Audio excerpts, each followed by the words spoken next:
Maury Travis's childhood was marked by neglect and abuse, factors that shaped his adult life in profoundly disturbing ways. Born in 1964 in St. Louis, Missouri, to a single mother, Maury grew up in a tumultuous environment. His mother was an emotionally distant woman who struggled with addiction, and his father was largely absent from his life.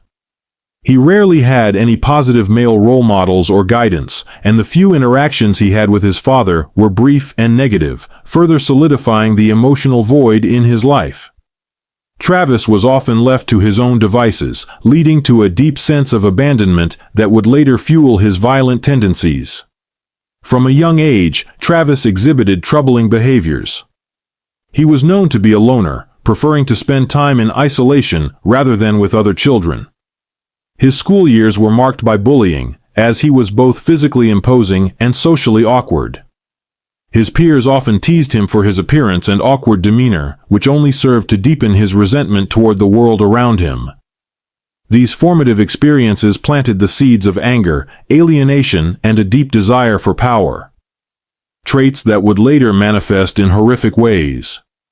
During his teenage years, he became involved with petty crime, starting with theft and vandalism, but quickly escalating to more violent offenses. Despite numerous run-ins with the law, Travis managed to avoid any serious consequences, which only reinforced his belief that he could do whatever he wanted without repercussions.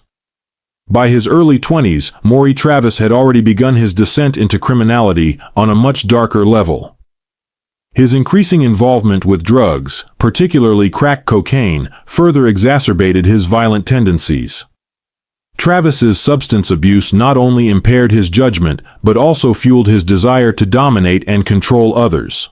He started targeting vulnerable women, often those who were engaged in sex work or dealing with addiction themselves, recognizing them as easy targets. He would approach them under the guise of offering help, luring them into his car with promises of money or drugs. Once inside his vehicle, Travis would begin to manipulate and control his victims, slowly escalating the violence. His method was methodical, taking advantage of the women's vulnerability and using their fear to assert his dominance. His first murder occurred when he was in his late 20s, and it was a brutal act that marked the beginning of his killing spree. He strangled the woman with his bare hands, an act that gave him a sense of power and control unlike anything he had ever experienced before. The release he felt during the act became addictive. And it was then that he realized that killing was not only a way to exert dominance, but also a way to escape the feelings of powerlessness and anger that had plagued him for so long. Over the next few years, Travis continued to refine his methods, moving from simple assaults to full-fledged murders. He began to recognize patterns in his actions and began to seek out more women to satisfy his insatiable need for control. His crimes were opportunistic at first, but soon he became more deliberate, seeking out women who fit a certain profile, those he could easily manipulate, those whose disappearances would go unnoticed by the public. As his killings continued, Travis took pride in the fact that he was able to operate in relative secrecy, evading detection and leaving little evidence behind. By the late 1990s, Maury Travis had become a well-established predator in the St. Louis area. His method of targeting women who were involved in prostitution or had drug dependencies became increasingly clear to investigators. At first, his victims' deaths were written off as the results of drug overdoses or accidents, a common assumption when it came to women involved in such lifestyles. However, as more women began to disappear and their bodies were found in similar circumstances, a pattern began to emerge. The women were often strangled, their bodies left in secluded, desolate areas like vacant lots or along abandoned streets. Authorities initially struggled to make the connection between these deaths, as they appeared to be unrelated at first glance. However, the emergence of common elements, the manner of death, the locations, and the fact that many of the victims were prostitutes, raised suspicions that a serial killer was at work. The St. Louis Police Department began to take the investigation more seriously, although they were still unsure whether they were dealing with one killer or multiple individuals. During this period, Travis's behavior became more brazen, as he started to actively seek out women who were particularly vulnerable and isolated. He developed a routine of watching his victims before making his move, often observing them for hours to ensure that they were alone and unlikely to be found before he could complete his crime. During this time, Travis also grew more comfortable with his killing spree, beginning to believe that he was invincible and that no one could stop him. His sense of superiority grew with each victim, feeding his sense of power and control. As the body count continued to rise, the St. Louis police began to work tirelessly to uncover the identity of the killer. The investigation was hampered by the fact that many of the victims were sex workers, whose disappearances were often overlooked by the public and sometimes even by law enforcement. However, the growing number of bodies and the increasingly similar circumstances surrounding each death forced the police to reconsider their initial assumptions. A task force was created to investigate the murders, and detectives began to focus on the similarities between the victims and the locations where the bodies were found. This marked the beginning of a more coordinated effort to connect the dots between the various deaths. Investigators began to interview family members, friends, and acquaintances of the victims, and soon patterns began to emerge. They learned that many of the women had been seen with a man driving a white van, a detail that several witnesses were able to recall. Police began to zero in on Travis after a tip from a local informant suggested that he had been acting strangely in the days leading up to the discovery of one of the bodies. A search of his criminal history revealed that he had a history of violent crimes and had been arrested several times for assaults. A deeper look into his background revealed disturbing information about his childhood and his psychological profile, which suggested that he was capable of committing the brutal crimes that were being investigated. However, it wasn't until DNA evidence was collected from one of the victims' bodies that the police were able to definitively link Travis to the murders. On the morning of October 6, 2000, after months of surveillance and evidence gathering, Maury Travis was arrested at his home. The arrest was made without incident, as Travis did not resist. When authorities arrived, he was calm and collected, almost as if he had been expecting them. The evidence against him was overwhelming. DNA found at the crime scenes matched his own, and numerous witnesses had placed him near the locations where the bodies were discovered. As he was taken into custody, Travis showed no sign of remorse or fear. His demeanor was cold, almost indifferent, as if the arrest was nothing more than a minor inconvenience. In the days that followed, he was interrogated by police, though he remained silent for much of the questioning. However, as the evidence mounted, Travis eventually broke his silence and began to speak. His confession was chilling. He admitted to murdering at least 17 women, though he hinted that the true number of his victims might be higher. Travis's lack of emotion as he recounted the details of his crimes only served to highlight the depth of his depravity. The city of St. Louis, already reeling from the horror of his actions, was left to process the reality that a monster had been living among them for years. Maury Travis's arrest sent shockwaves through St. Louis and beyond. The community, which had long lived in fear of the elusive killer, was left to reckon with the horrific reality of his actions. The task force that had worked tirelessly to capture Travis now faced the daunting task of piecing together the full extent of his crimes. The media coverage was intense, and Travis became the face of terror in the city. His cold demeanor and lack of remorse during the arrest only fueled the public's horror and fascination with his case. As the investigation deepened, detectives began to uncover more details about Travis's life and his pattern of killings. They discovered that, in addition to his physical brutality, Travis had meticulously planned each of his murders. He had often followed his victims for days or weeks before striking, studying their habits and vulnerabilities. Many of his victims had been approached in similar ways, often under the pretense of offering money or drugs. Travis's ability to blend in with his surroundings, maintaining a low profile while carrying out his gruesome acts, made him a nearly invisible predator. The public's perception of Travis grew darker with each new revelation. Some were even more disturbed by the fact that Travis had appeared so normal in his day-to-day life. He had worked various jobs, had relationships, and even kept a relatively low profile in the neighborhood where he lived. It was difficult for people to reconcile the image of the mild-mannered man they had known with the horrifying actions he had carried out in secret. This duality, the outwardly calm exterior and the monstrous interior, became a defining aspect of Travis's legacy. It also fueled the psychological analysis of his motives, which would be a central theme in the months following his arrest. Following his capture, investigators and psychologists began to delve deeply into Maury Travis's mind to understand what had driven him to commit such heinous acts. Psychological experts began to piece together a complex profile, attempting to uncover the roots of his violence and disturbing tendencies. Travis's childhood, marked by neglect and abuse, was a key factor in his psychological development. The lack of parental affection, coupled with exposure to a chaotic and unstable environment, contributed to the emotional and psychological damage he experienced. As an adult, Travis displayed many of the hallmarks of a classic serial killer. His need for control, power, and dominance over his victims was evident in the careful manner in which he planned each murder. His selection of victims, typically women involved in prostitution or drug use, suggested that he viewed them as disposable objects, individuals who were not deserving of respect or compassion. This dehumanization of his victims allowed him to carry out his crimes without the moral or emotional qualms that might have affected others. Psychologists also noted that Travis exhibited signs of antisocial personality disorder, which is common among serial killers. He showed little regard for the law or the feelings of others, and his ability to manipulate and charm people around him made it difficult for anyone to see the monster lurking beneath the surface.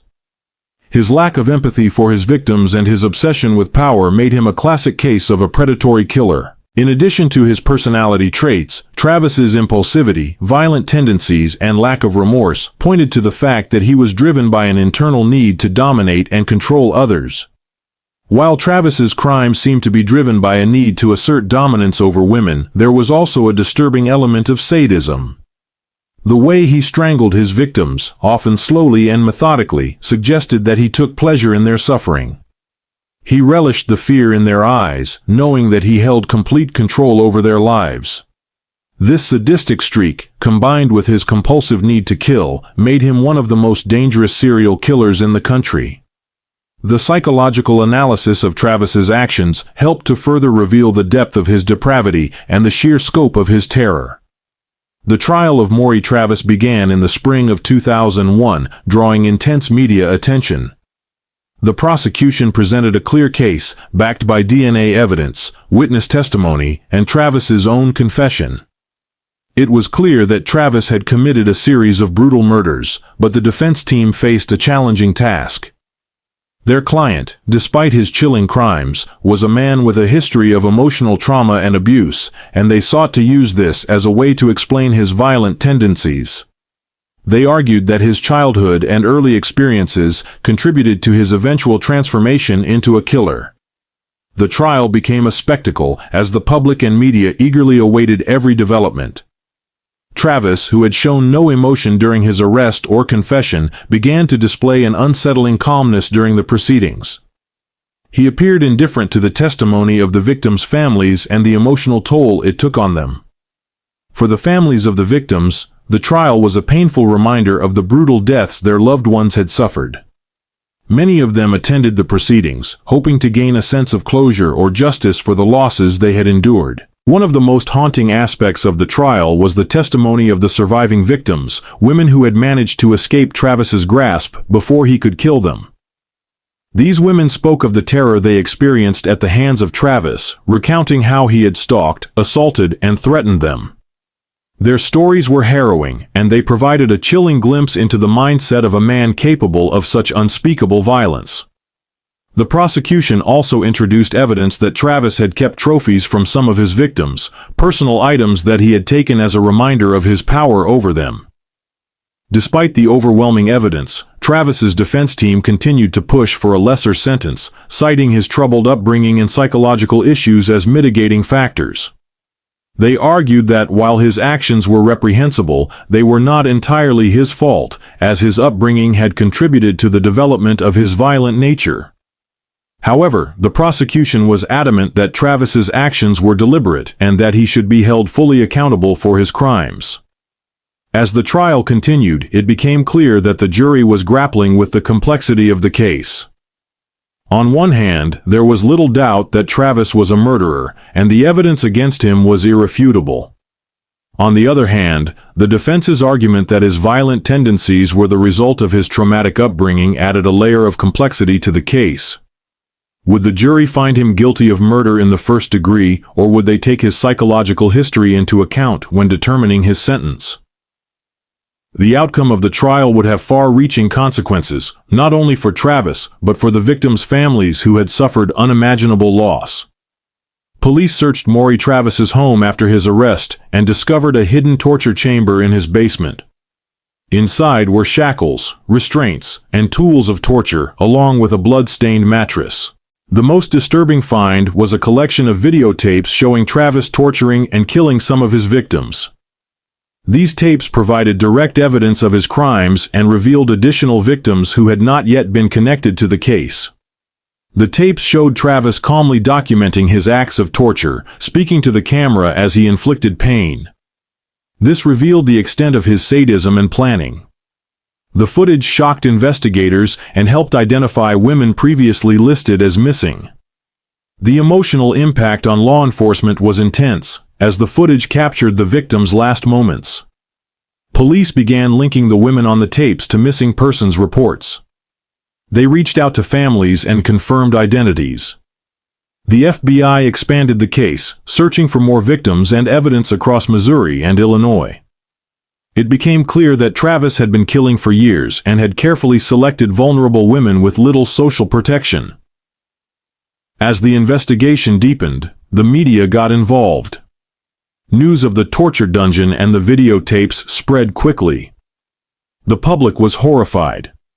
Travis, now facing multiple murder charges and the possibility of the death penalty, was placed in solitary confinement. The justice system prepared to bring him to trial for his crimes. As the investigation widened, a chilling reality began to set in. Maury Travis had likely committed more murders than initially suspected. Forensic teams pored over every inch of his home, uncovering biological evidence that didn't match the known victims. Blood traces, hair samples, and partial fingerprints suggested the presence of other women who had never been reported missing or whose remains had not yet been found. Investigators began to build a disturbing psychological profile. Travis wasn't just a killer, he was methodical, calculating, and deeply sadistic. He stalked his victims, lured them with drugs or false promises of money, and once they were inside his home, he became a different person entirely. The basement wasn't just a place of death, it was his domain of complete control. Travis took pride in inflicting pain. What disturbed detectives the most wasn't just the violence, it was how calm he remained in the videos. He smiled, made jokes, spoke softly to the women before torturing them. He wasn't unhinged. He was fully aware and fully in control. That made him far more dangerous than anyone had imagined. By this stage, law enforcement had released enough details to the public that the media storm became unmanageable. Reporters camped outside the Jennings, Missouri neighborhood where Travis had lived, interviewing shocked neighbors who described him as quiet and polite. No one had suspected the mild-mannered man next door of harboring such evil beneath his roof. The FBI faced enormous pressure to produce answers, not just from the media, but from the grieving families of victims. Several mothers and sisters of missing women came forward after hearing about the discovery of tapes. They feared their daughters were among the tortured women seen in the videos. For some, confirmation came through the smallest details: a necklace, a tattoo, a familiar scream. The FBI now considered Travis a serial killer on the scale of the worst America had seen. The tapes served as both evidence and horror, documents of his crimes, but also his twisted trophies. Behind the scenes, investigators were unraveling timelines, trying to match every minute of footage to a potential victim. They realized Travis had kept trophies, pieces of clothing, shoes, even IDs. He had labeled them and stored them with care, like mementos from cherished memories. He wasn't just killing. He was collecting. With mounting evidence, prosecutors moved quickly to prepare for trial. The charges against Travis would have ensured a lifetime in prison, if not the death penalty. But there was one thing that had everyone on edge. Despite all the evidence, despite the horror, despite the footage of murder, Maury Travis had not confessed to a single crime. He refused to talk. His lawyers advised silence, but investigators believed Travis relished the power of withholding the truth. Each day he sat in solitary confinement, the psychological toll on everyone involved deepened. Families wanted closure, detectives wanted answers. Travis gave them none. Then, without warning, on June 10, 2002, just days after his arrest, Maury Travis was found dead in his jail cell. He had hanged himself with a bedsheet. There was no note. No explanation. Just silence. The man who had inflicted unspeakable terror had denied everyone the final word. His suicide ended the possibility of a trial. There would be no cross-examination, no courtroom confrontation. Justice would now have to come through memory and media. The news of Travis's suicide triggered waves of grief, anger, and confusion. For families of victims, it was a second loss. Many had hoped to confront him face to face, to demand an explanation, to hear their daughters' names spoken in court. They were denied that moment. For law enforcement, it felt like unfinished business. With Travis gone, some questions would never be answered. How many women had he killed? Were there more tapes? More graves? More victims who would never be found? Investigators continued to analyze the evidence left behind, but without Travis alive to interrogate, many details would remain buried forever. His suicide also raised concerns about the jail system. How had such a high-profile prisoner managed to take his own life under supervision? Internal investigations were launched, but no clear negligence was found. It seemed Travis had calculated his exit, just as coldly as he had calculated his crimes. The public reaction was explosive. News outlets ran non-stop coverage. True crime shows picked up the story. The nation wanted to understand how a seemingly ordinary man became a monster. But there was no easy answer. Maury Travis had lived and died with secrets, leaving behind a legacy of terror, trauma, and unresolved pain. Even after Maury Travis's death, the investigation did not stop. In fact, his suicide only deepened the urgency to uncover the full extent of his crimes. With no chance for a trial and no confession to rely on, detectives and FBI analysts turned to the mountains of evidence left behind: his videotapes, handwritten notes, newspaper clippings, digital files, and the layout of his home. Each room was studied, every tape cataloged and cross-referenced, and each victim's last moments scrutinized with aching precision. Forensic teams worked tirelessly to identify the women featured in the footage, some of whom had never been reported missing. Their names, if even known, had faded from public memory, buried under years of poverty, addiction, and societal neglect. This was not just a murder case, it was a tragic commentary on how easily some lives vanish without notice. Travis had chosen victims he believed no one would look for: sex workers, drug addicts, women struggling to survive on the margins. He had been wrong. After his death, the silence around these women was shattered. Investigators vowed to give every one of them a name, a history, and, if possible, a place to rest. As the case unfolded, it became clear that Maury Travis had meticulously documented his fantasies and crimes long before they ever became reality. Police uncovered notebooks containing violent stories, obsessive drawings, and lists of fantasies that bore chilling similarity to the acts he later committed. Some entries were decades old. He had been harboring dark thoughts since his youth, thoughts that matured and metastasized into actions as he got older. Experts in criminal psychology were brought in to study his journals and tapes, trying to understand what fueled his need for control and cruelty. Many believed Travis exhibited classic signs of a sexual sadist, but with an unusually high degree of planning and emotional detachment. His writings revealed an obsession with power, domination, and humiliation. It wasn't just about killing, it was about erasing identity, breaking spirit, and filming it for pleasure. The discovery of these documents offered a disturbing glimpse into the mind of a man who saw women not as people, but as props in his theater of torture. And yet, what made it more horrifying was his ability to hide it so well in his daily life. Friends and former co-workers had no idea who he truly was. That duality, the mask he wore, made the horror all the more unbearable. The aftermath of the Maury Travis case echoed through St. Louis and beyond. Public outcry grew louder, demanding changes in how missing women, especially sex workers and women of color, were reported, investigated, and protected. Vigils were held for the known victims, but there was an eerie emptiness to many of the memorials. For some families, closure would never come. Too many bodies were still unidentified. Too many names still missing from the official record. The FBI and local law enforcement issued renewed calls for the public's help, asking anyone who had ever known someone who went missing during the early 2000s in the St. Louis area to come forward. Forensic artists recreated faces from skeletal remains. DNA tests were expanded. Every new lead brought a sliver of hope. One by one, more victims were given names.